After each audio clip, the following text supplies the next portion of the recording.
Praise the lord. యేసుక్రీస్తు దివ్యనామంలో ఉదయకాల సమయంలో వాక్యం వింటున్న మీ అందరికీ నా హృదయపూర్వక వందనాలు తెలియజేస్తున్నాను. బలము లేకుండా నిరాశ నిస్పృహలో సత్తు లేకుండా కృంగిపోయి ఉన్నావా? పరిస్థితులన్నీ నిన్ను బలహీనపరిచాయా?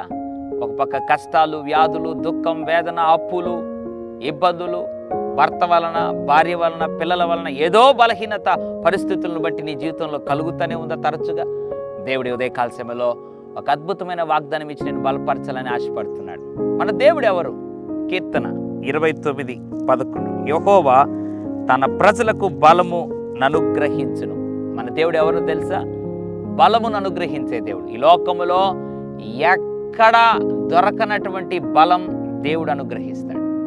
ఏ పరిస్థితులు బట్టి ఉదయకాల సమయంలో బలహీనపరచబడ్డావో నాకు తెలియదు, కానీ మన దేవుడు బలమును అనుగ్రహించేవాడు. నమ్మో, దేవుడి ఉదయకాల సమయంలో ఏ బలహీనతనైనా నీ నుండి తొలగించి దేవుడు నీకు గొప్ప బలమును అనుగ్రహించి నడిపించగలడు. పరిశుద్ధుడా, ప్రేమగల తండ్రి, నీకు వందనాలు.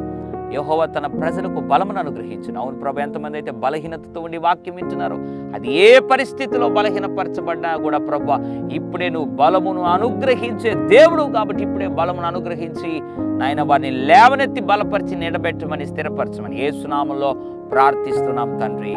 ఆమేన్. God bless you.